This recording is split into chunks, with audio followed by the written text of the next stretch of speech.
noches, queridas amigas, queridos amigos, comenzando un programa más de Diálogo Franco, como todos los lunes. Hoy es un lunes especial. Ya comienzo aclarando, vamos a iniciar el programa, nuestro bloque de historia, con la música del glorioso Colegio Nacional. Ahí está de fondo la música del Colegio Nacional de la capital. Va a estar con nosotros el doctor Ricardo Caballero Aquino. Le pido a todos los exalumnos y hoy últimamente exalumnas del Colegio Nacional que envíen su foto y en la medida que se pueda vamos a ir pasando. Y en segundo lugar vamos a sortear entre todos los que llaman un libro referido al Colegio Nacional de la capital del doctor Ricardo Caballero Aquino. ¿Qué tal, doctor? ¿Cómo estás? Buenas noches. Muy buenas noches, un placer. ¿Cómo estás, Ricardo? Vamos a sortear el libro. ¿Podés enseñar un poco el libro que Sí, vamos? señor. El libro se llama Colegio Nacional, Revolución Social y Educativa. Así que todos los que llamen al WhatsApp que está ahí en la base del programa, en el Zócalo, mensaje 0985-300-109, vamos a sortear al final del programa el libro del doctor Ricardo Caballero Aquino. Y también ya me adelanto a decir que va a estar con nosotros luego el doctor Carlos Pereira. Vamos a hablar sobre costo-beneficio, riesgo-beneficio de un banco previsional, que el Instituto de Previsión Social tenga su banco. También vamos a habilitar un periodo para que todos los televidentes puedan acercar sus opiniones y al mismo tiempo de esa manera saber un poco cuál es la percepción de la ciudadanía. Doctor Ricardo Caballero, siempre un lujo contar contigo. Gracias, presidente. Quería comenzar con un tema un poquito fuera de nuestro currículo acá, pero quería enviar yo una solidaridad especial a la familia de Fernanda Benítez. Lo que ocurrió es trágico y creo que tenemos que tomar muy en serio y ver que situaciones de esa naturaleza no se repitan. Sí, muy oportuno tu mensaje, te agradezco, realmente es lamentable. Creo que hoy todo el país prácticamente estábamos con el noticiero, todo lo que ocurrió y lo que sigue ocurriendo, las repercusiones. Lamentable nuestra solidaridad y sentidos pésame a la familia de Fernanda y por supuesto para ella paz en su tumba, ¿verdad? Ojalá que realmente esto no vuelva a ocurrir y que es un momento para que papá, mamá, abuelos participemos más en la educación de nuestros hijos. Vamos a hablar de educación entonces. Hablamos de educación, es el tema. ¿Por qué decís en tu libro que el Colegio Nacional es el primer centro educativo secundario del país? Porque realmente no existió nada antes en la República y lo que había en la colonia era del tipo medieval que más bien estaba preparando gente para convertirse en sacerdotes, ¿no? Sí, como San Carlos Antonio López o... Era filosofía. Pedro Juan Caballero estudiaban filosofía y mucha teología. Mucha teología. Mucha teología. Y esta fue la primera, y el edificio que después se construye en el ex Colegio Nacional de Niñas, que comenzó como Colegio Nacional, es el primer edificio educativo en la historia de Paraguay. Sí. Vamos por parte, como corresponde. Se produce la guerra, la hecatombe. Asunción estaba diezmada, como decís en tu trabajo, prácticamente era un cementerio grande Asunción, moría 70, 80 personas por día después del 1 de marzo de 1870, entonces la situación era marasmática para todo punto de vista y surge una luz dentro de ese túnel largo que fue de 1870 a 1877. ¿Qué ocurrió en ese periodo de tiempo, doctor? Uno de los temas principales es que el gobierno pidió a los representantes educativos del interior hacer un informe verdadero, nada de propaganda de lo que estaba ocurriendo. Y en Ñancahuazú, algo así, en una comunidad, el señor que está en el libro informa que había 340 niños. ¿Sabe cuál es Ñancahuazú? Es Borja actualmente. Borja. Y que de 340 niños, 318 eran huérfanos de padre y madre. Y entonces la tarea de la reconstrucción era ciclópea. Y la educación no estaba de manera alguna como un tema a perseguirse, excepto en unas pocas mentes en el gobierno, entre ellos José II de Cud. Y enseguida se dan cuenta de que el proceso de reconstrucción vendrá a través de la educación. Trataron de hacer que fuese la educación primaria y fue imposible porque en el interior los padres no querían que los hijos perdieran la mejor parte del día en una escuela en lugar de estar ayudando en la chacra, que es lo que le daba la manutención diaria. Entonces fue una. Por eso yo sospecho que toda aquella historia de que en la época de López todo el mundo sabía leer y escribir no podía ser tan cierto, porque un padre que sabe leer y escribir jamás le va a condenar al hijo a ser analfabeto. Imposible. Incluso das un caso paradigmático de que los padres no querían que los hijos, las mujeres sobre todo, aprendan a escribir por temor a que hagan esquelas. A que hagan esquelitas. Eso fue en la época de López. ¿Y quién fue la primera que no sabía escribir? Juana Paula Carrillo. Sí. Cuando venden después el edificio hoy de la Cancillería, del Hotel Colonial, el Benigno López, ella pone el dedo y tiene dos testigos que dicen no firma porque no sabe. Cuajú. Cuajú. Sí. Y eso me lo contó el escribano Olivieres, que vio el título. Sí, no, está demostrado. Además andaba descalza la señora. Entonces, veníamos, ¿y cómo hacer? Ahora, lo lindo del Colegio Nacional es que... Espera un ratito. Entonces, la guerra, un ambiente complicado, se decide crear el colegio. ¿Quién fue el lúcido? ¿Quién fue el que tuvo la iniciativa? Al principio todo, hasta el propio triunvirato ya creó colegios de mujeres y de varones, se comenzó a pensar en educación universal. ¿Dónde funcionaba el colegio municipal entonces? El colegio municipal decía en el edificio antiguo, pero nunca definieron cuál es el edificio antiguo. Sospecho que el mismo que se usó después, que ahora está derrumbado, y era el de la calle, hoy en día, Eligio Ayala, esquina Yegros. Eligio Ayala, esquina Hoy es Facultad de Derecho.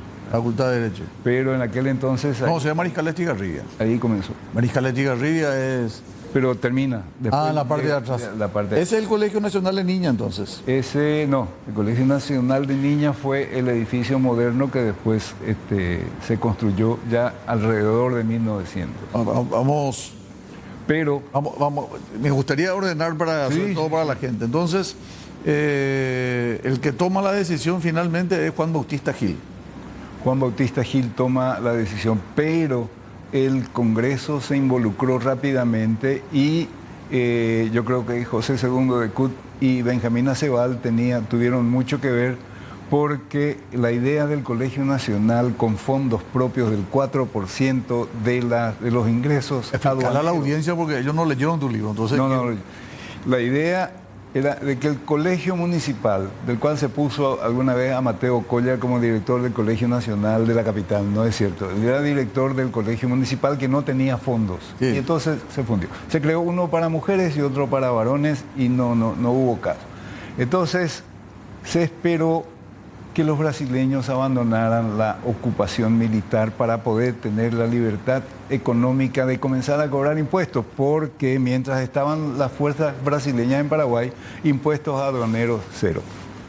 Todo el mundo decía, no, yo vendo para Brasil, para la fuerza de ocupación, y no podían cobrar. El 22 de junio salen las fuerzas brasileñas y el 30 de Estamos hablando de 1876. 76. Y para el 30 de julio está el proyecto hermoso del Colegio Nacional de la capital.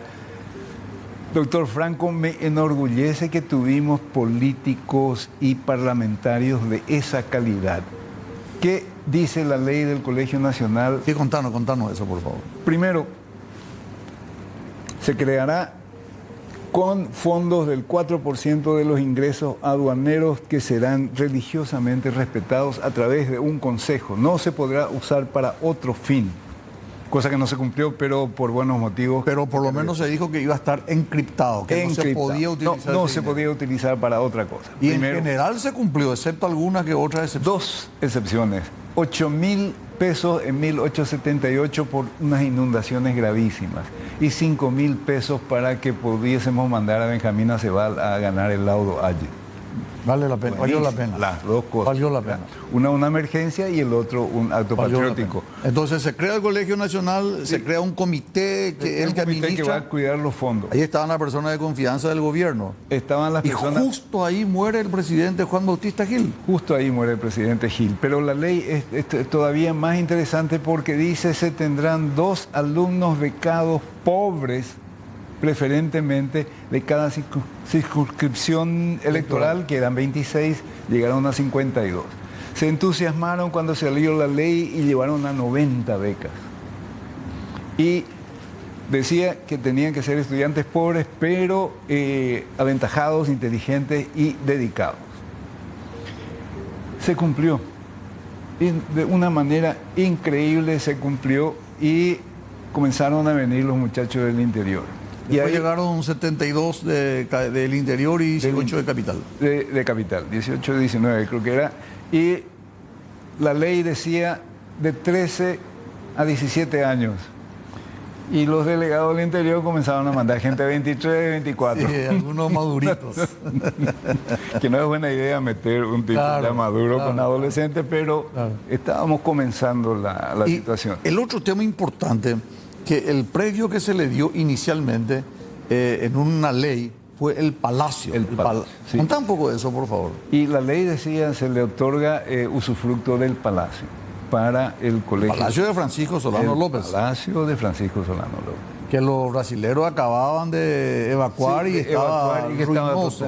sí, había sido una caballeriza y estaba... Tenemos imágenes del palacio ahí, no sé si Cristian puede ir pasando esas imágenes del palacio de López en esa época. Y resultó que no hubo fondos para arreglar el palacio, entonces tuvieron que buscar otro y fueron al del edificio antiguo de la calle hoy Eligio Ayala y Yegros. Entonces, la ley salió para que ocupen el Palacio de López, no hubo manera económica de recuperar. De recuperar. Entonces se hizo una construcción en el Colegio Nacional de Niñas, Sí, ya lo que, no, lo que es tomaron, actualmente. sí, pero al principio tomaron una construcción que ya estaba de la época jesuítica y ahí la estuvieron utilizando. Tenemos la foto en algún lugar y entonces comienzan a venir los alumnos, se les da ropa, ¿Sí? se les da, son pupilos y Se le da parte regla, útiles, compás, útiles, y se les da comida. se le da comida. Y lo que más disfrutaban los alumnos del interior, la presencia cotidiana del pan. Porque en el interior todo es mandioca. ¿verdad? Todo es mandioca. Lo que ellos no sabían que el pan es malo, te da diabetes y todo, pero en aquella época era tanta la novedad Sí. que le... Ahí está la imagen del palacio Ahí ruinoso cuando Sí. se produce la evacuación brasilera. ¿eh? La evacuación brasileña. En junio. Esto no pudieron convertirlo en colegio, entonces fueron a uno más pequeño. Fueron a uno más pequeño Bueno. que ya tenían construido ahí y que se prestó bastante bien para la cuestión del agua. ¿Recordás algunos exponentes de esa primera remesa de alumnos? Estaba Cecilio Báez. Cecilio Báez, Manuel Gondra, y estaba también el médico Facundo Insurán. Facundo y Fran. Facundo Insurán, Es sobrino de Bernardino Caballero. sobrino, sí, de Bernardino Caballero y mucha otra gente distinguida, pero de estos tres yo creo... y Fulgencio Ricardo Moreno. Fulgencio Ricardo Moreno. Ahora, lo interesante de esto es que todos ellos, casi sin excepción, al llegar tenían tan escasa formación que el director original decidió que en lugar de 6 años el bachillerato tomaría 5 y que todo el primer año sería de nivelación. Ahí están. Ahí están las fotos de los egresados. Y hay una X encima de la de Gondra, que no se ve tan claramente, pero estos son los chiquilines. Y ese es el uniforme que les daba, le compraba el colegio. Negro, color negro. Color negro negro de y después paño. tenía uno gris Y de para, paño, sí. para su actividad. Bueno, ahí tenemos nosotros una situación con los alumnos.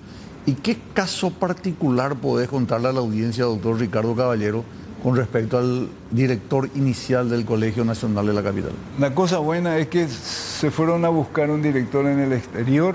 El representante diplomático en Buenos Aires, Carlos Aguirre, hermano del ministro de Adolfo. Instrucción Pública, de Adolfo Aguirre, en ese momento recomienda a un mexicano totalmente muy capacitado, muy bueno, le ofrecen un salario elevadísimo. José Agustín Escudero.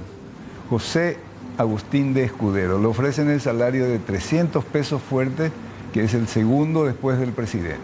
Presidente 500, el director del Colegio Nacional 300, el vicepresidente 250 y los diputados y senadores 150. Entonces era el segundo salario más importante fue por el cargo de director del Colegio Nacional de la capital. Era la importancia que se le daba a la educación. ¿Y qué hizo? Que los que iban a trabajar de directores después eran los mejores, porque además se les pagaba bien. Claro. Hay una... No, y para que venga un mexicano a quedarse en el Paraguay es porque tenía una buena paga. La historia con el mexicano comienza a ir enseguida prácticamente a una tragedia, porque comienza a ser perseguido por su comisión directiva, que se tomó atribuciones ejecutivas, querían decidir qué materias estaba enseñaban. Brugada ahí. Estaba Ricardo Brugada. Sí, Pío Otoniel Peña. Otoniel Peña y Brugada. José Falcón. José Falcón. José Falcón. Entonces comienzan a ver y el director se opone a que se enseñe dibujo en el primer año, ¿verdad? Dibujo y música. Lo que claro, porque fue el primer profesor contratado. Sí. Lo que tenemos que hacer es que aprendan a leer, a escribir y a sumar. De música vendrá después, este es el primero. Y comienzan a hacerlo y termina con un sumario administrativo, algo nuevo en la República. Antes el presidente le echaba a quien quería, ¿verdad? Ahora no. Un sumario administrativo que finalmente... ¿Este es el Escudero? Este es Escudero. Ok. Ahora, ¿qué pasó con Escudero? Lo que no sabíamos nosotros, y posiblemente cuando la información de quién era Escudero llegó acá, posiblemente tuvo mucha repercusión en círculos eclesiásticos, porque había sido sacerdote agustino, como Lutero, ¿verdad? Después fue apóstata, se retiró, había sido masón, había sido... Lo podés decir como el Papa León XIV también. Sí. Porque él es agustino. Es agustino, por eso, entonces, de esa gente. Pero tenía la tendencia liberal de Benito Juárez, de México, que había atacado y la iglesia puso la bandera de México encima de todas las iglesias, hizo que el clero fuese... que cobrara sueldos y se fuesen funcionarios del Estado, etcétera. Y lo peor es que también este señor Escudero había escrito una carta que apócrifamente le hizo firmar supuestamente a un obispo croata de nombre Stossmayer, y que iba en contra de la supremacía papal, que en ese momento el Concilio Vaticano I estaba aprobando, ¿verdad? A Pío IX, la infalibilidad papal, y él estaba en contra de todo eso.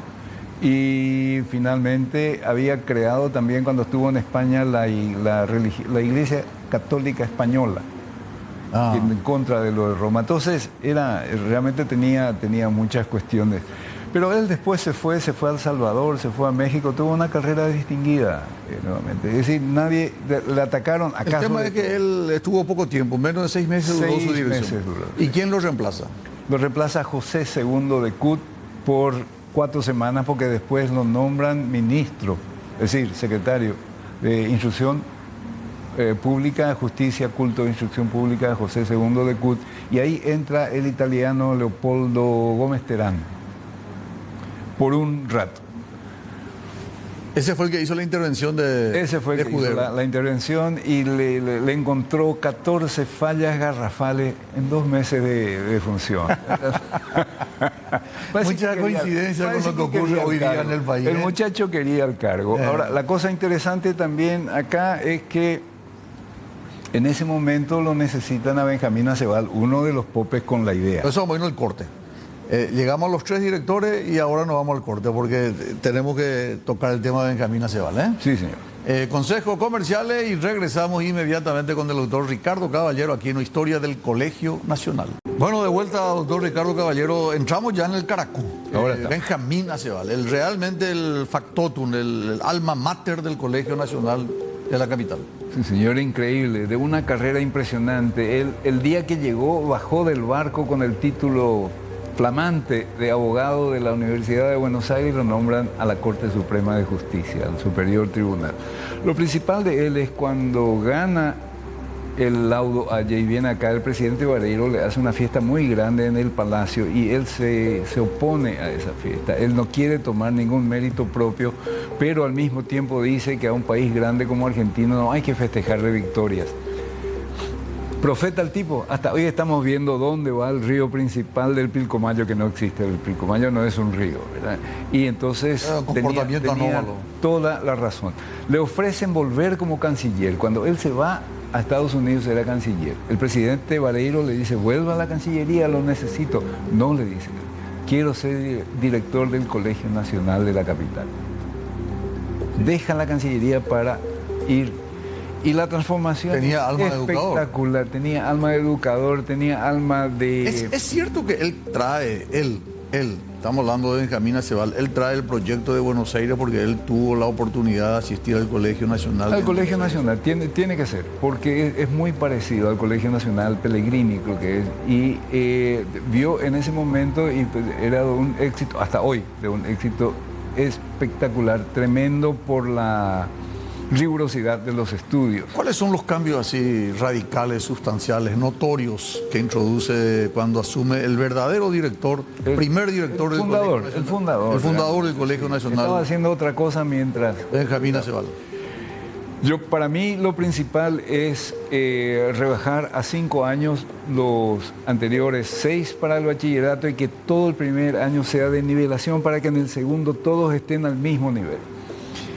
No lo vas a creer, pero José de la Cruz Ayala fue uno de los que tuvo que hacer nivelación. No tenía un nivel de matemáticas necesaria suficiente, ni de castellano. Entonces, ¿qué es Alón José de la Cruz Ayala? Al terminar y egresar, él también estuvo en ese primer grupo a propósito, al egresar, él compite por la cátedra de historia y la gana. O sea, un tipo que 5 años atrás no sabía castellano, ahora gana la cátedra de historia en el Colegio Nacional. Sí. Es impresionante. ¿Y dónde estaba el secreto de todo eso? Prohibir el guaraní en tanto educando. Había castigo, había palmera. Su año escolar no hablaban guaraní. No, mientras estaban dentro de la institución educativa y los pupilos tampoco podían hablar porque estaban pagados por el gobierno mientras estaban ahí. ¿Esa fue una decisión de los directores extranjeros? Esa fue realmente en base a lingüística. Tiene que ser de los extranjeros y de los paraguayos que aprendieron idiomas, porque la única manera de aprender bien un idioma es olvidando el tuyo. Esa gente que quiere aprender inglés, yo estoy aquí, I am here, no existe. Tiene que escucharse y repetir directamente, como lo aprendemos en casa, el mismo idioma. Y el guaraní, Indalecio Cardoso cuenta que había un... También alumno del Colegio Nacional. También alumno del Colegio Nacional. Había una especie de testigo que se entregaba mientras se iba corriendo al que hablaba guaraní. Y cuando paraba la música y alguien, el que tenía el testigo, ligaba 2 o 3 latigazos. Era una cosa, pero el resultado fue impresionante. Entonces 5 años y ya concursaban para la cátedra. Y ya también podían solventarse sus estudios enseñando a los niños, ¿verdad? Porque también los niños asistían para que ellos puedan actuar como tutores. Y comenzaron a crecer las escuelas y necesitaban maestros, porque estaba comenzando, Adela y Celsa Perati estaban comenzando con Tapia, el argentino, la escuela normal. Todavía no tenían egresados. Entonces necesitaban maestros, ahí se ganaba dinero. Había una señora de apellido Telles también que le citas en tu libro. Sí, que estaba en la... Y tenemos una historia de muchos logros educativos. El Colegio Nacional, doctor, esto hay que desmitificar, porque a nosotros se nos dijo de que nunca el Colegio Nacional ingresaron niñas.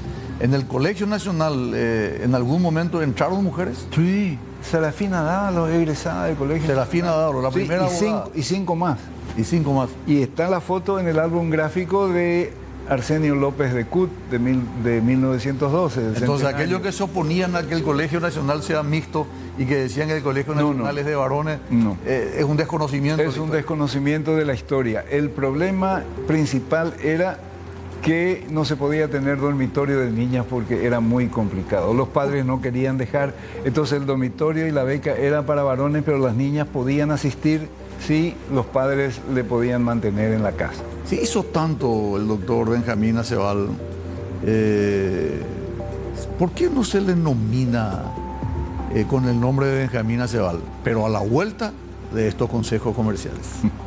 Bueno, de vuelta ya en la parte final de la programación del día con el doctor Ricardo Caballero. Estamos hablando del Colegio Nacional y por supuesto, ¿verdad? El Colegio Nacional es el colegio más populoso del Paraguay. Tiene una legión impresionante llamada... Vamos a pasar un poco, Cristian, la foto, las imágenes que tenemos.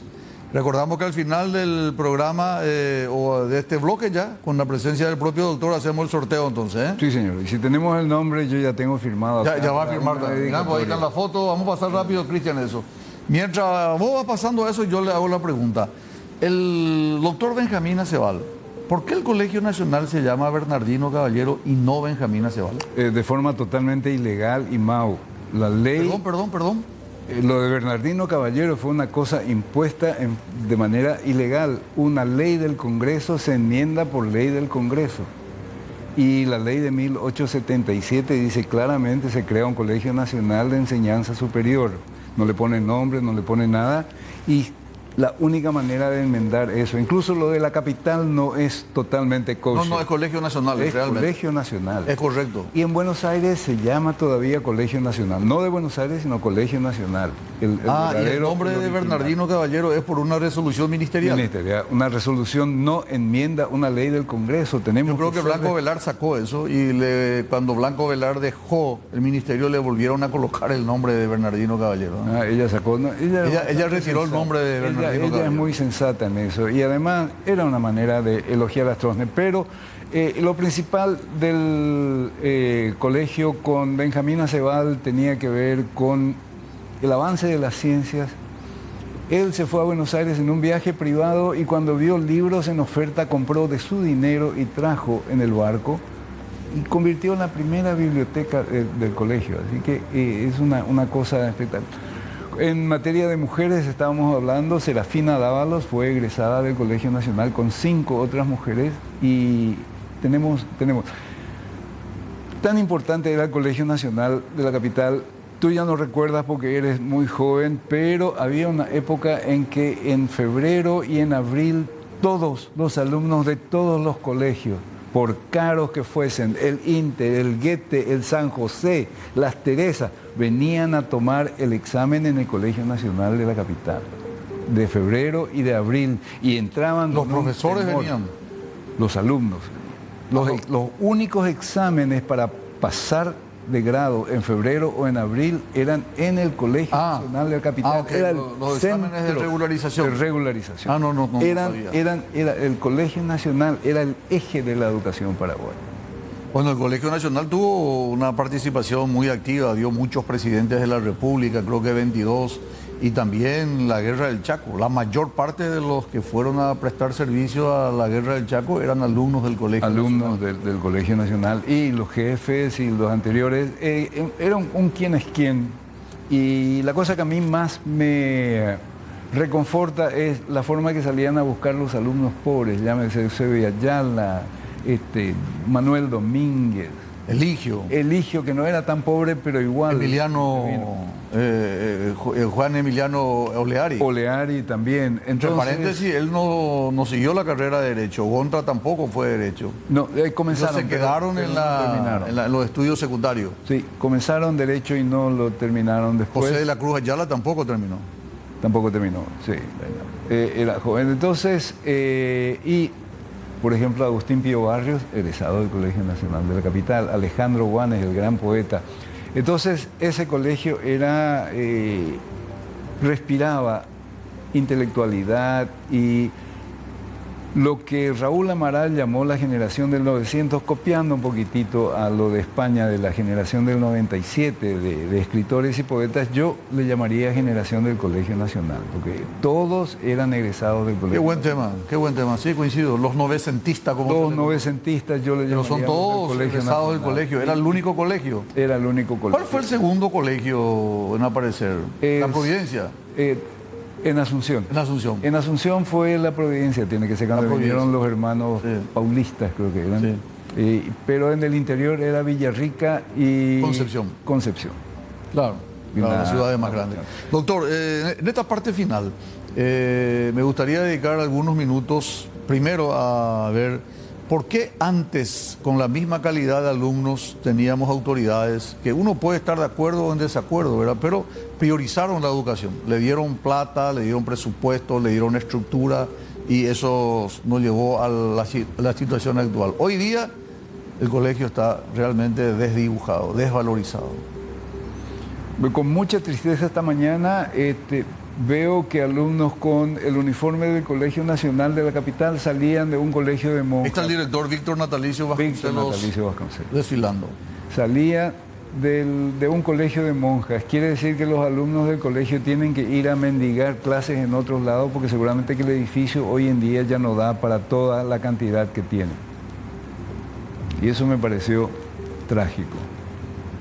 Bueno, si tuvieras que dar alguna recomendación respecto al tema del motivo por el cual el Colegio Nacional está abajo, no solamente en su aptitud de cada alumno, sino que en el mantenimiento de la infraestructura, ¿cuál sería tu recomendación para recuperar el colegio? Yo estoy muy entusiasmado con el papel de los exalumnos. Y yo creo que tendríamos que traerlos por año, porque la gente se identifica por año y a veces por sección.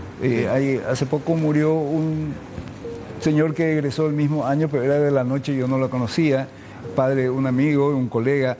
Y entonces traerlos y hacer que cada curso que hoy en día está con problemas físicos, una promoción o un año, una sección, un año se encargue de eso. Es hora. ¿Cuánto? Y reclutemos a todos los ingenieros para que vayan a hacer, primero, para que vayan a hacer ya, mañana, si se puede, una evaluación de los problemas y qué se necesita. Bueno, yo me hago eco, yo también soy egresado, o sea, soy alumno del colegio, a mí me expulsaron por cuestiones políticas, pero independientemente de eso, me reúno con mis compañeros hasta hoy día nos reunimos, tenemos una amistad extraordinaria, creo que mis mejores amigos de vida son mis amigos del Colegio Nacional de la capital y bueno, eso uno tiene que ir curtiendo, ¿verdad? Tiene que ir sintiendo. Cristian, ¿querés pasar los mensajes para que elija el doctor Ricardo Caballero quién es el afortunado o la afortunada que va a llevar el libro, por favor? Ahí atrás, doctor, si podés, él va a mover y vos decís en qué momento para. Él mueve y yo miro acá. Dale, mover, Cristian, mover. Mover, para. Ahí está, la letra del himno nacional es de la autora profesora Rosa, correcto, es cierto. El 644 de terminación. Si puede enviar su nombre, por favor, para que el doctor le haga una dedicatoria del libro, entonces ya cumplimos. El 644. 644. Está firmado, así que falta ponerle el nombre nada más, si es que manda. Puede enviar el nombre, entonces ya le entregamos. Si no, le va a poner a XX. Doctor, tenemos que cerrar el programa porque está esperando el doctor Carlos Pereira. 30 segundos finales, esa es tu cámara. Mensaje para los alumnos del glorioso Colegio Nacional. Tenemos que recuperar el Colegio Nacional. Tenemos que recuperar a los alumnos, a los profesores, sacar a los burócratas y a los sindicalistas. La educación es una cosa muy seria para dejar en manos de burócratas y de sindicalistas y de gente que solo está buscando empleo. La educación es empleo, pero antes que nada es como una tarea misionera. Gracias, doctor. Víctor Candia es el nombre del privilegiado, me dice, así que si le hacemos el nombre. El invitado que viene ahora Es una autoridad, estuvo en el Banco de Fomento, estuvo en la Secretaría Técnica de Planificación, fue presidente del del Ministerio de Vivienda, Hábitat y Urbanismo, es miembro del Consejo de IPS, pero fue ex alumno del Colegio Nacional de la Capital. Él es promoción 1983, Carlos Pereira. Él también se suma, por supuesto, con este trío para colaborar y recuperar un poco las instalaciones del Colegio Nacional. Gracias, doctor Ricardo Caballero, muy amable. Muchas gracias por la invitación nuevamente y es siempre un placer. Y acá está, acá envían a mi compañero la foto de la promoción 80. Ponemos promoción 80. Eso, ahí está. Sí, señor. No, estos son de primaria, son muy jóvenes. No. Hay una exhibición gimnástica también que me pasaron los muchachos ahí. Gracias, doctor, muy amable. Nosotros, este libro es para... Víctor Candia. Víctor Candia, le dejamos acá a Flavia para que le pueda entregar a Víctor Candia cuando pueda estar acá. A partir de ahora, Víctor puede pasar por el canal que ya está el libro a disposición, ¿eh?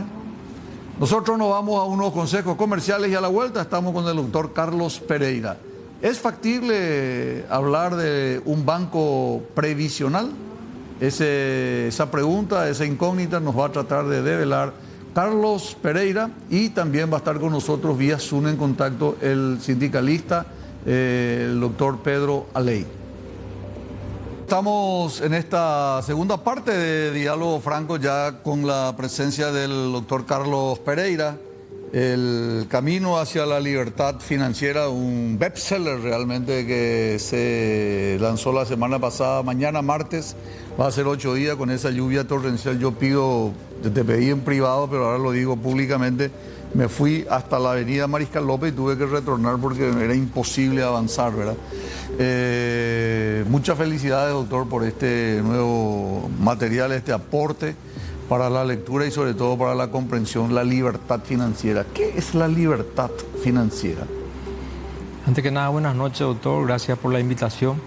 Bueno, la libertad financiera se puede definirlo de muchas formas, ¿verdad? Pero como dice su nombre, libertad financiera.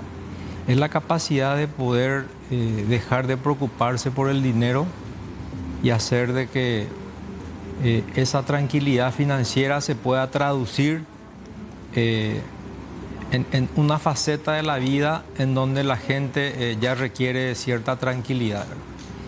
Esto nace un poco con una serie de eventos y episodios de caídas y de golpes que me ha tocado en mi propia vida.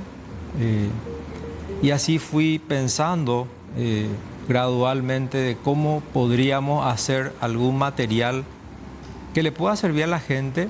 Siempre decía yo, por lo menos para poder transmitir hacia la gente que trabaja. Hay mucha gente que trabaja mucho y aún así no les alcanza, dice que no puede ahorrar. Entonces está pensado, es un material muy didáctico, muy pragmático, muy simple de entender. Está pensado no como un manual de finanzas personales precisamente, sino más bien como un manual de vida, ¿verdad?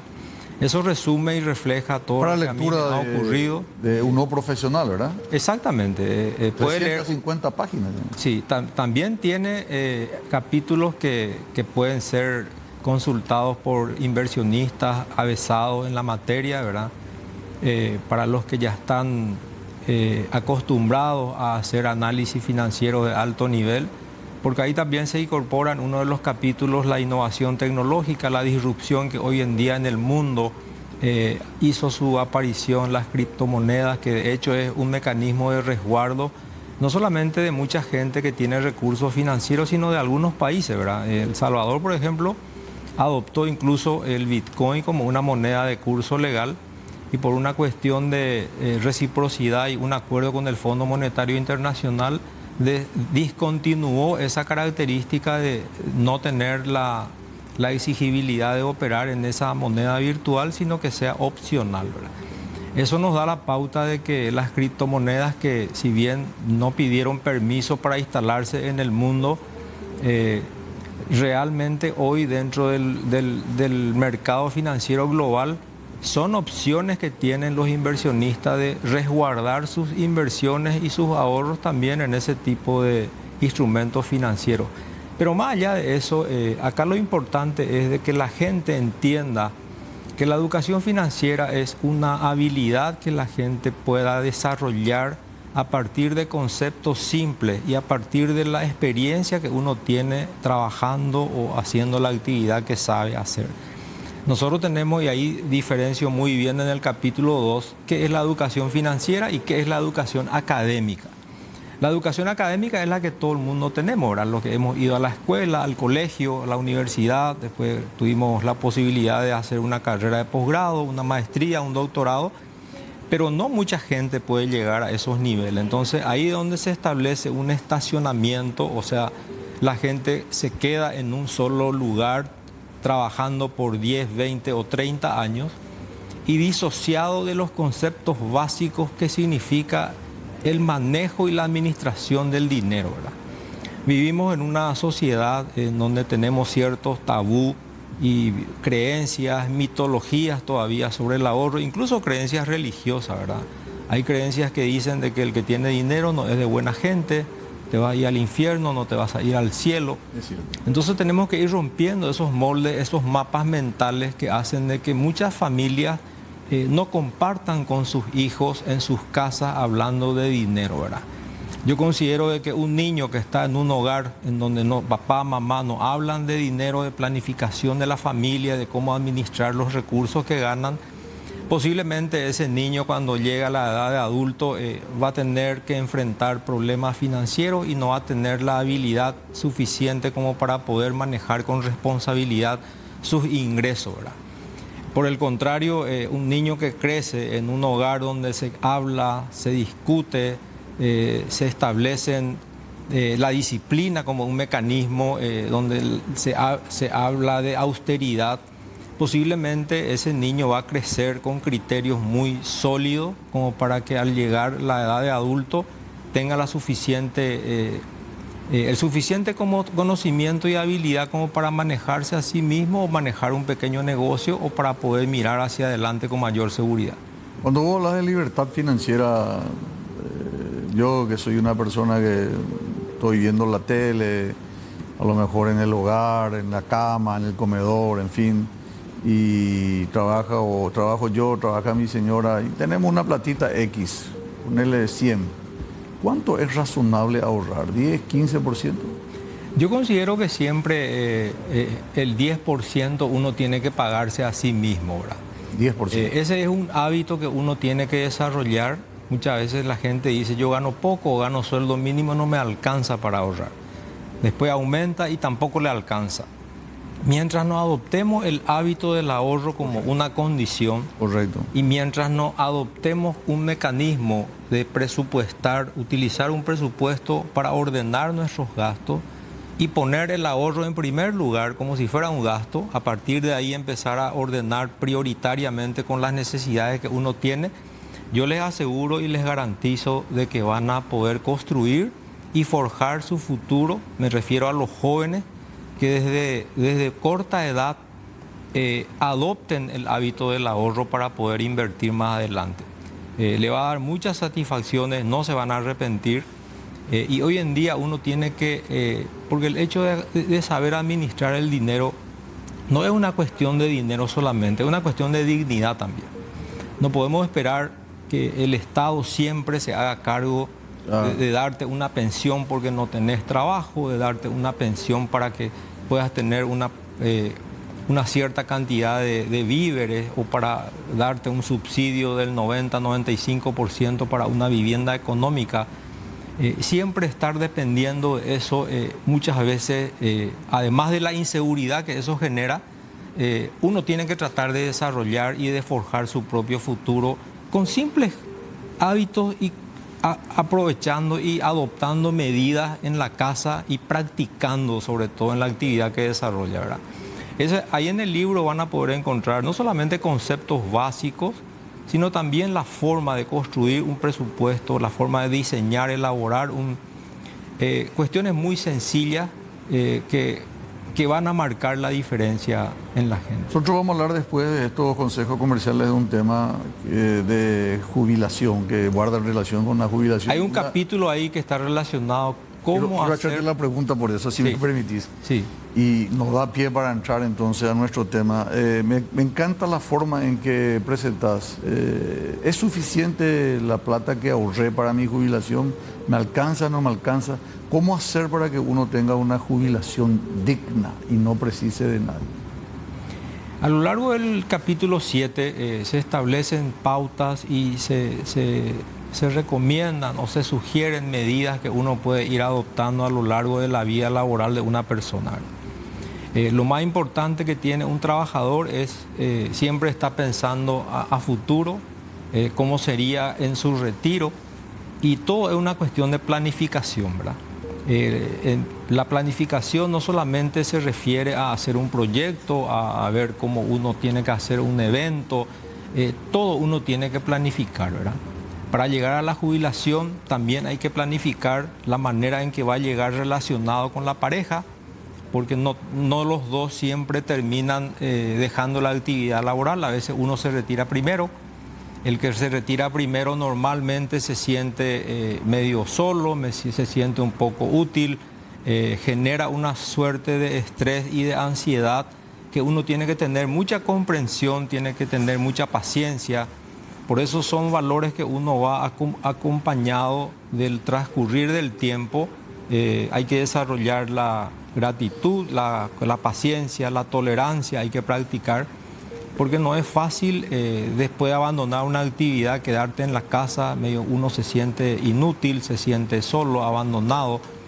Y entonces hasta eso se tiene que planificar, ¿verdad? Y cuando uno tiene el hábito del ahorro y la magia del interés compuesto que hace de que en un periodo de largo plazo, todo ese pequeño ahorro que uno puede parecerle poco, pero con el tiempo eso tiene un efecto multiplicador y un crecimiento exponencial.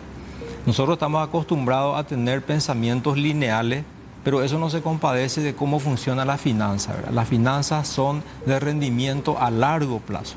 Por eso me voy a referir a algunos indicadores de la bolsa, del SP500, que es la bolsa más grande del mundo en los Estados Unidos. Ese índice significa de que hay 500 empresas cotizando acciones en ese lugar, y ustedes pueden verle, por ejemplo, a Warren Buffett, que para mí es el inversionista más criterioso, ¿verdad? Primero por la cualidad que tiene de visualizar las acciones de las empresas que compra, con un criterio analítico, conservador, sin arriesgar, sin entrar en especulaciones, apostando a largo plazo, no tiene un criterio inmediatista, porque normalmente lo que es especulativo aparentemente es rentable, pero finalmente no es seguro. Entonces él combina la seguridad con la rentabilidad, pero con una proyección hacia adelante. Por eso para mí es uno de los criterios de inversionistas que yo aliento, ¿verdad? Porque cuida mucho el riesgo, tiene muy en cuenta los factores cualitativos que envuelven a un negocio. No solamente se fija en los números o en la rentabilidad, sino también apuesta a la seguridad. Por eso nosotros en donde estoy hoy ahora, con el presidente Brites, con los miembros del Consejo, nosotros también utilizamos ese criterio, ¿verdad? De darle seguridad y también la rentabilidad al fondo de pensiones, al fondo de jubilaciones, porque eso es lo que da tranquilidad, y de eso se trata nuestro trabajo, ¿verdad? Tratar de que se puedan blindar las colocaciones y las inversiones que haga el instituto en beneficio de los que están hoy acogidos a los beneficios de la jubilación y a los que están todavía activos, pero que van a estar llegando gradualmente a la jubilación esperada. Muy bien. Nosotros vamos, doctor, a un pequeño corte, algunos consejos comerciales, y a la vuelta vamos a estar en comunicación con el doctor Pedro Aley. Él es sindicalista, es el presidente de los jubilados del Instituto de Previsión Social. Así que vamos a hablar un poco sobre la marcha IPS y en particular esto que surge ahora como una posibilidad, sopesar costo-beneficio, riesgo-beneficio. Me gustaría que la gente también dé su opinión con respecto a esto de un banco previsional. consejos comerciales y regresamos inmediatamente con más Diálogo Franco. Estamos con el doctor Carlos Pereira y está también en línea el doctor Pedro Aley. Él es presidente de la Asociación de Jubilados del Instituto de Previsión Social. Doctor Pedro Aley, buenas noches. Buenas noches, Federico. Buenas noches al doctor Carlos Pereira. Un gusto. Buenas noches. Bueno, está con nosotros ya el doctor Pedro Aley. Creo que podemos ir entrando en tema. Doctor Pedro Aley, me gustaría saber tu opinión, tu reflexión. Vos sos una persona, un referente importante, siempre sos hombre de consulta de casi todos los medios y bueno, estás al tanto de todo lo que ocurre. La situación actual del Instituto de Previsión Social, ¿amerita un banco previsional? ¿Cuáles son los costos, beneficios, riesgos, beneficios desde el punto de vista de los jubilados, que son los verdaderos dueños del Instituto de Previsión Social, al igual que los cotizantes, doctor Pedro Aley? Bueno, muy resumidamente, en cuanto a la situación del IPS, quiero hacer referencia al informe actuarial del doctor José Velázquez, que se emitió hace unos días, que se hizo público hace unos días, donde habla de una sostenibilidad financiera del fondo de pensiones de 22 años, como mínimo, sin hacer ninguna reforma. Imagínate, si hacemos los ajustes que hay que hacer, nos vamos a 50 años de sostenibilidad. Eso es muy promisorio. En cuanto al proyecto, llamémoslo así, que lo estamos hablando en un estamento técnico todavía, sobre la posibilidad de creación de un banco previsional. Hay que aclarar bien que se trata de una idea, no de un banco IPS. No es que IPS se va a convertir en un banco, ni que IPS va a tener un banco. Se trata de una idea centrada en que los jubilados tenemos un capital importante dentro del IPS que le pertenece en propiedad a los jubilados y que muy bien puede utilizarse para la constitución de un banco previsional de los jubilados, llamémosle un banco social de los jubilados. ¿Por qué? ¿Qué es lo que motoriza esta idea? Y por una parte nosotros vemos, no con preocupación, sino con bastante atención, todas las inversiones que hace el Instituto de Previsión Social en el sistema financiero bancario terminan financiando cortoplacismo, consumo, la compra de la moto, la compra del plasma, finalmente terminan endeudando al trabajador y al jubilado. Falta en el sistema financiero bancario paraguayo, hay un espacio vacío que debe llenarse con la creación de un banco con orientación social que permita apalancar muchas cosas. Por ejemplo, capital social. ¿Qué es capital social? Vivienda digna para el jubilado, vivienda para los trabajadores, potenciar, apalancar financieramente a los emprendedores, préstamos de largo, créditos de largo plazo y a tasas sociales, llamémosle así. ¿Por qué? Porque si hoy te fijas en el sistema bancario, ninguna entidad ofrece ese tipo de programas. Todos apuntan al lucro, a la especulación financiera, porque es el negocio del banco, ganar plata. Pero aquí tenemos que la propia ley de IPS es muy enfática y muy clara. Las inversiones del IPS deben realizarse con clara conveniencia económica y social. No es solo ganar plata, es también enriquecer, entre comillas, la calidad de vida de los jubilados y de los trabajadores. Desde ese punto de vista, doctor Carlos Pereira, hace un tiempo que yo te vengo haciendo notas y cuando estabas al frente del Ministerio de Vivienda, Hábitat y Urbanismo había planteado la posibilidad de un banco hipotecario.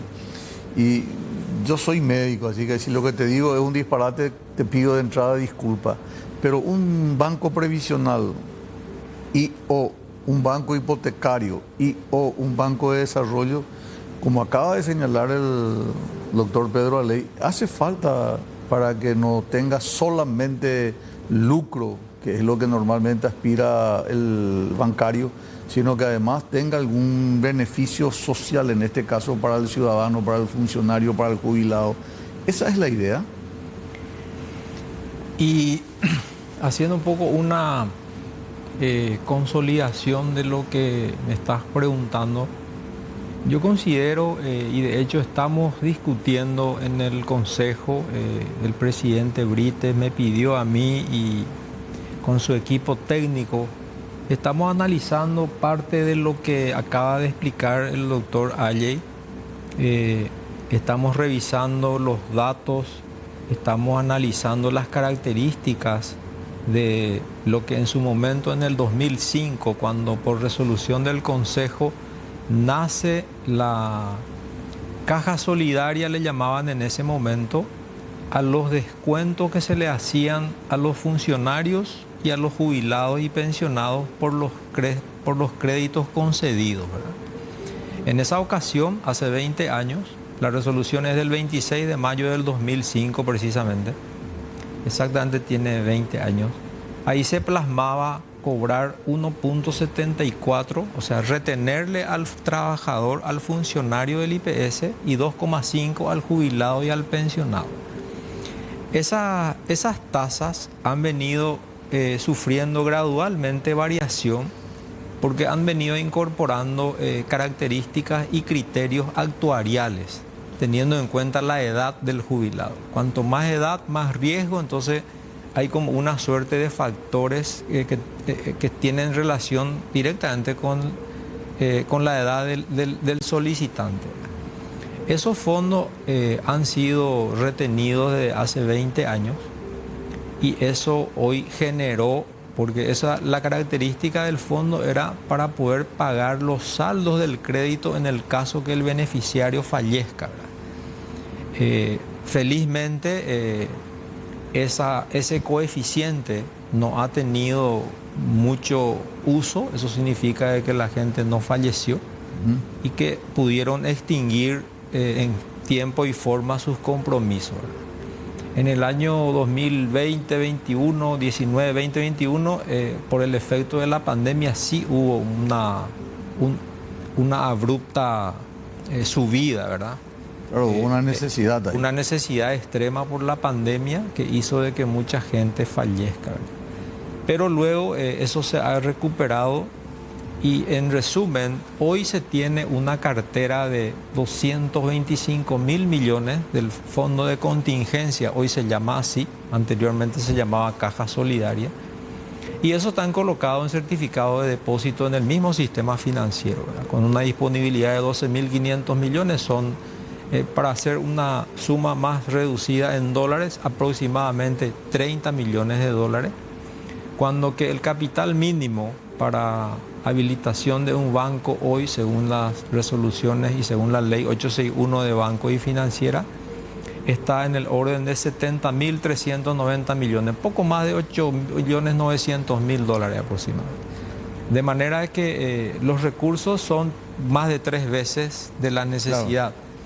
Pero lo que hay que todavía explorar, y por eso el presidente del Consejo todavía nosotros no tenemos oficialmente un proyecto terminado. Lo que sí tenemos es una suerte de no objeción, en el sentido de que avancemos. Estamos hablando con el ministro de la Presidencia de la República, que nos han pedido concentrar toda la información posible, de manera que eso puedan ser sometidos más adelante también a un escrutinio jurídico muy, muy riguroso, como para poder evaluar si la figura planteada estaría enmarcada realmente dentro de los criterios técnicos legales adecuados y razonables, ¿verdad? Esa es una discusión que me gustaría por ahora no tocar, porque primero no estamos todavía en ese escenario, y segundo, estamos discutiendo recién cómo y de qué manera esto podría avanzar. Con relación a la pregunta inicial de qué importancia podría jugar el rol que pueda tener un banco hipotecario en algún lugar, o el rol que pueda tener una banca previsional, quiero simplemente como mención nomás hacer lo que en el Uruguay, que tenía también una caja, o era un fondo de capitalización colectiva similar al IPS de hoy, solo que el Uruguay hoy tiene una combinación donde uno ya tiene la jubilación privada, uno puede optar o puede tener el fondo solidario, es opcional, tiene una dualidad de opciones, ¿verdad? Nosotros hoy tenemos un fondo de capitalización colectiva en donde el que gana más subsidia al que gana menos, y dentro de un fondo que es lo que constituye el fondo de reserva, el fondo de jubilaciones. Correcto. Es lo que se prorratea y se precautela como para que cuando la gente se jubile pueda cobrar sus haberes correspondientes. Yo creo que un banco hipotecario en cualquier economía es necesario, ¿verdad? Hoy en día se utiliza mucho la figura del fideicomiso. ¿Por qué? Porque agiliza mucho el proceso de hipoteca, escrituración, que era muy engorroso, muy burocrático. Sin embargo, el instrumento fiduciario es mucho más rápido y tiene la misma seguridad casi, y yo diría que es un poco incluso más seguro, porque tiene la característica de la ley 921 de negocio fiduciario, tiene la característica que hace que sea distintiva del resto de las leyes, que tiene la inembargabilidad de los bienes fideicomitidos, ¿verdad? Pero más allá de la banca hipotecaria, a mí me gustaría abordar esta posibilidad cierta, haciendo mención especial a lo que hoy constituye la banca pública de segundo piso del Estado, que es la Agencia Financiera de Desarrollo. Claro. La AFD está cumpliendo un excelente trabajo en la economía como un vehículo de conexión, ¿verdad?, entre un proyecto de inversión, un proyecto de infraestructura o proyectos de microempresarios o de MIPYME o de reforestación, pero a través de la banca privada y de las cooperativas y de las financieras que están adheridas, ¿verdad? La banca de primer... O sea, es la banca de segundo piso, ¿verdad? La AFD. Yo diría que se podría complementar esa figura, ¿verdad? Pero no dándole más músculo en el sentido de que sea una figura nueva, pero que actúe como de primer y segundo piso. De primer y de segundo piso. Por supuesto, ¿verdad? Solo que tiene que ser selectivo, debería de ser para brindarle el servicio que hoy quizás, como explicó recién el doctor Alley, los jubilados hoy tienen, el 60% de los jubilados no tienen casa, por ejemplo. Y los jubilados tienen nietos, tienen familia, que muchas veces no son sujetos de crédito. Entonces tienen que recurrir a mecanismos de financiamiento informales, ¿verdad? Entran en la usura, entran en casas de crédito con tasas exorbitantes y eso no les permite finalmente desarrollar ninguna actividad lucrativa ni rentable, y al final terminan en las garras de la usura porque ya no tienen ni siquiera forma de completar los requisitos que le pide el sistema financiero formal. Por eso estamos todavía nosotros analizando, estamos tratando de conseguir toda la información posible como para que a partir de ahí se pueda dar andamiaje a este proyecto. Vamos a darle participación también al doctor Pedro Alley. Doctor Pedro Alley, brevemente, porque la verdad que se nos va el tiempo y queremos que ambos participen. Esta posición de tener un banco, sabemos nosotros que el gobierno tiene injerencia en el Instituto de Previsión Social, aunque no son los dueños.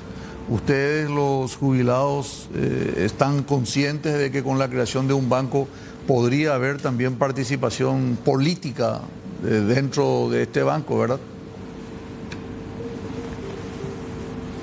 Sí, gracias, presidente, doctor Franco. Creo que la injerencia política nunca nos vamos a salvar.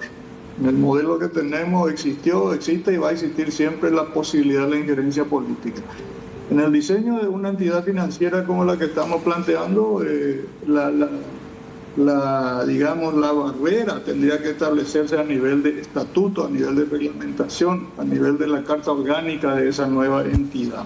Nosotros pensamos si se quiere, con mucha utopía, pero también con mucha esperanza en un banco administrado por los jubilados, no por ninguna clase política de turno, administrado por los jubilados. Pero más allá de eso, y volviendo un poquito para atrás, por supuesto sin hacer un análisis con la profundidad con que la hace Carlos, yo quiero señalar lo siguiente. Hoy en día, todo el mundo gana plata con la plata de los jubilados. Todo el mundo gana plata con la plata de los asegurados y de los empleadores, que son los principales aportantes, enriquecedores del fondo de jubilaciones. Es cierto. Todos ganan, menos el jubilado y menos el asegurado, que no tiene casa, o el jubilado que no tiene casa, que tiene que gastar su haber jubilatorio en comprarse remedio, un montón de cosas. Ahí hay un vacío que se puede llenar. Como bien señaló el doctor Pereira, yo creo que el hallazgo financiero más importante dentro de la estructura financiera del IPS en los últimos años es el hallazgo de ese enorme capital que se llama fondo de contingencia y que pertenece jurídicamente a los jubilados. Yo hice un préstamo, pagué todo mi préstamo, no me morí, tengo derecho a mi fondo de contingencia que quedó allí capitalizándose y rentabilizándose. Yo puedo decir devolveme, o puedo decir, muchachos, vamos a organizarnos ya y banco social que realmente llene esos vacíos que tanto faltan. Muy bien. Hasta ahí vamos al último corte, regresamos con este interesante tema. Yo creo que hay consenso de parte del Consejo de Administración, de parte de los propietarios, los jubilados, faltaría seguramente de los empresarios, cerrar este círculo y de aquí a poco poder hablar en el Paraguay de un banco previsional. Corte y regresamos en la parte final de Diálogo Franco. Estamos de vuelta en esta parte final, quedan 3 minutos de programación. El doctor Pedro Aley, gracias por esta participación. Consideraciones finales y cómo se puede ir avanzando, doctor Pedro Aley, en un minuto. Bueno, hay que atreverse. Tenemos que avanzar en esta idea. Gracias a Dios creo que aquí estamos concordando y coincidiendo por lo menos en una intención primaria con el doctor Carlos Pereira, que está en el Consejo de IPS. Yo siempre digo que en IPS podemos hablar de salud con el doctor Brites, a lo mejor podemos hablar de fútbol con otro consejero, pero con quien podemos hablar de finanzas y de proyección hacia adelante es con el doctor Carlos Pereira. Así que muy congratulado de poder avanzar en esta idea. Quería dar este dato, doctor, antes que te vayas. Hay 72 llamados y 70 en principio estarían conforme con este banco previsional, así que es cuestión de seguir avanzando seguramente. Gracias por la participación, doctor Pedro Aley, muy gentil como siempre. A usted, gracias. Muchas gracias. Nosotros, doctor, la misma temática, un minuto, viste ya la tendencia, a la gente le gusta, ojalá que salga. Hay uno de ellos que dijo que no quiero que sea un nuevo Banco Nacional de Trabajadores, ¿verdad? Esa es la preocupación. Pero fuera de eso la gente está de acuerdo. El siguiente paso como miembro del Consejo sería conseguir la aprobación del Instituto de Previsión Social y llevar al Congreso. Esto tiene que ir al Congreso. Y tiene que tener un tratamiento. Nosotros primero vamos a culminar el trabajo técnico que a mí me había pedido el presidente Brites. Una vez que reunamos toda la información que nos permita cerrar una suerte de estudio de factibilidad técnica, económica y financiera, vamos a presentarle al presidente del IPS y seguramente él acercará al presidente de la República o en la instancia que corresponda para ver cuáles serían los siguientes pasos a seguir, ¿verdad? Pero la pregunta para cerrar, no la superintendencia, el Banco Central, todo eso es para cualquier banco, es como se trata de... No, la misma... Pero esto no tiene que ser por una ley. No, sí, pero la ley es a los efectos de establecer la figura que va a dar nacimiento al banco, pero sí o sí tiene que pasar las dos cosas, administrativa y la parte normal del... Va a tener una característica o podría tener una característica distinta, pero eso no obsta de que pasen como cualquier otra entidad bancaria, tiene que ser sometido al escrutinio profundo y riguroso del Banco Central. Correcto. Y solamente con una resolución del directorio eso se podría conseguir la habilitación. Para cerrar, esta plata que hablaban tanto vos como el doctor Pedro Aley es plata de los jubilados. Eso no obsta para que, no es un impedimento, diríamos, para que el IPS incluso pueda inyectar su dinero que tiene y que está inyectando nomás luego en otros bancos también dentro de este banco, ¿verdad? Yo considero que el IPS tiene que... Yo le escuché hablar al doctor Aley, ¿verdad? Yo respeto mucho su criterio y la visión y la idea que ellos tienen como gremio, ¿verdad? Pero yo creo que el IPS no puede estar disociado del proyecto, ¿verdad? A mí me parece que el IPS debe formar parte de esa estructura, de manera a darle la sostenibilidad y, como recién decía, claro, la posibilidad primera de que ahí estén colocados los recursos de de los jubilados que están comprometidos en el fondo de jubilaciones. Porque es el sueño de todo bancario recibir la plata de los jubilados, es una plata relativamente dulce que se tiene, ¿verdad? Acá lo importante es de que el Consejo, encabezado por el presidente Brites, nosotros siempre estamos escudriñando la mejor figura posible que pueda darle la tranquilidad a los jubilados de que los recursos financieros que se administran en el fondo y que ahora, como mencionó recién el señor Alley, el actuario acaba de presentar el informe que cada 3 años presenta y que tiene una sostenibilidad financiera prácticamente 22 años, con la salvedad de que si se hicieran los ajustes paramétricos recomendados, eso se podría ir hasta 40 o 50 años. Muy saludable. Gracias, doctor Carlos Pereira, muy amable, muy gentil. Felicidades por el camino hacia la libertad financiera. Nosotros nos vamos, regresamos, si Dios permite, el próximo lunes con más Diálogo Franco. Gracias a la audiencia por la preferencia.